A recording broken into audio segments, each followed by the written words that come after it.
తాడు ఉందని కూడా చూడకుండా ఈరోజు ఇంత దారుణంగా చేయడము చాలా దారుణమైన విషయము. పోలీసులు వెంటనే ఎవరైతే ఈ దాడికి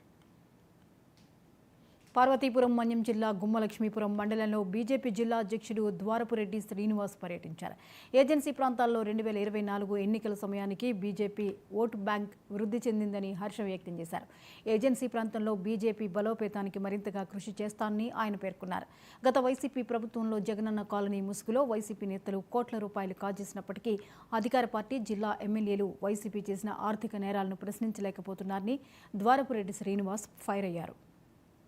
వస్తున్న వ్యక్తి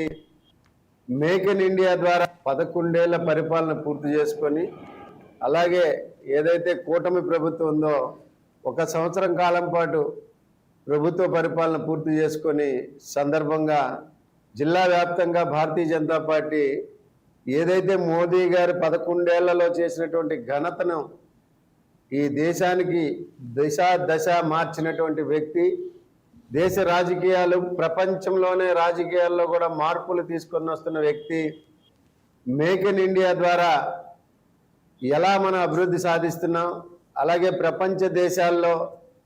ఏ విధంగా భారత ప్రభుత్వం పనిచేస్తుంది,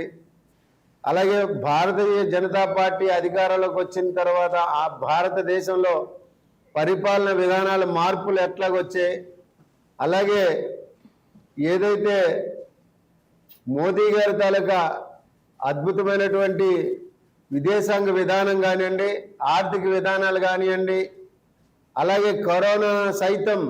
కరోనాలో ప్రపంచం అతలాకుతలమైతే భారతదేశం మొత్తాన్ని నేనున్నాను, ప్రతి వ్యక్తిని కాపాడుకునే పరిస్థితి నేను తీసుకొస్తాను, ఎవరు భయపడాల్సిన పని లేదని ధైర్యం చెప్పి